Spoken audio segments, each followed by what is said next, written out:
Salut, c'est Nomouline et bienvenue sur le tuto pour utiliser son kit créatif de création de boucles d'oreilles en résine. Bon, déjà, qu'est-ce qu'on peut retrouver dedans? Déjà, vous aurez toujours une paire de gants et 2 à 4 bâtonnets pour pouvoir travailler la résine. Un ou deux flacons de résine en fonction de la taille du kit que vous avez pris, un petit pot de paillettes, une paire de créoles et bien entendu des moules, 2 ou 6, toujours en fonction de la taille du kit que vous avez choisi. Lisez bien les conseils de prudence et portez évidemment toujours des gants. Il est préférable de travailler dans une pièce aérée ou de porter un masque si vous en sentez le besoin. Évidemment, ce kit n'est pas du tout à faire avec les enfants à cause de la présence de la résine et essayez de travailler le plus loin d'eux et le plus loin des animaux de compagnie. Maintenant qu'on a fait un petit point sur la sécurité, on peut enfin commencer à faire le kit. On va commencer par l'étape 1 qui nécessite de déposer des paillettes dans le moule. Donc pour ça, vous avez juste à tirer les paillettes du pot avec le bâtonnet plat, et après vous pouvez essayer de les placer comme vous avez envie. Alors cette étape peut demander un petit peu de patience si vous voulez vraiment bien les placer, mais vous pouvez aussi vous aider du cure-dent pour les placer partout dans le moule. Faites attention par contre à pas trop charger le moule comme on voit à droite, parce que ça pourrait empêcher la résine de bien sécher. Maintenant qu'on est content du placement des paillettes dans le moule, on va pouvoir passer à l'étape 2, le coulage de la résine. Si vous n'aviez pas encore mis les gants, c'est le moment de les mettre. Donc juste avant d'utiliser le flacon, il va falloir enlever l'opercule de protection.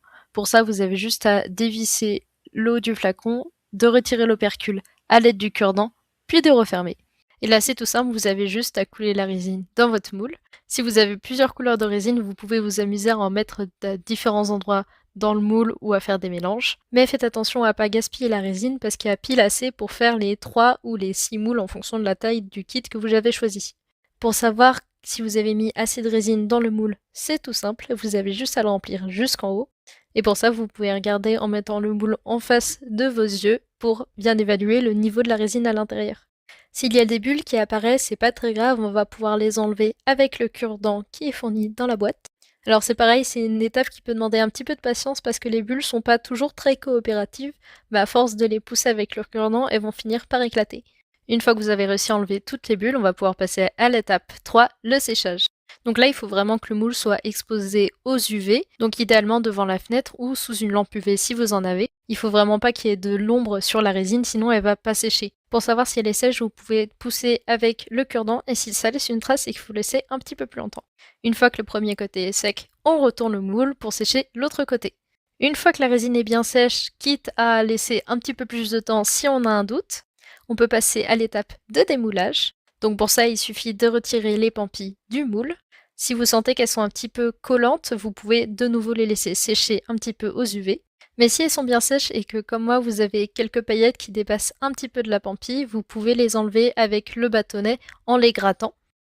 Et une fois que les deux pampilles sont propres, on peut les installer sur les créoles. Pour ça, il suffit de passer la créole dans le trou de la pampille. Et alors, vos boucles d'oreilles seront prêtes. Donc félicitations, maintenant vous avez de très jolies boucles d'oreilles que vous pouvez interchanger comme vous le souhaitez. Pour ça, il suffit d'installer une nouvelle paire de pampilles sur vos créoles pour avoir de toutes nouvelles boucles d'oreilles. Et portez fièrement en vous disant que c'est vous qui les avez faites à la main. Mais maintenant que vous avez fait tout ça, il faut bien passer un petit coup de nettoyage. S'il reste de la résine liquide sur votre plan de travail ou sur vos outils, il faut penser bien à la faire sécher avant de la jeter à la poubelle. Vous pouvez amener le flacon de résine à la déchetterie. Pour nettoyer le moule, rien de plus simple. Il vous suffira juste d'un morceau de scotch pour retirer les paillettes. N'importe quel style de scotch fera l'affaire, il faut juste qu'il y ait une surface collante. Donc après, vous avez juste à poser le morceau de scotch sur le moule et les paillettes devraient rester accrochées à la surface collante. Et une fois que votre moule est propre, il ne restera plus qu'à le réutiliser.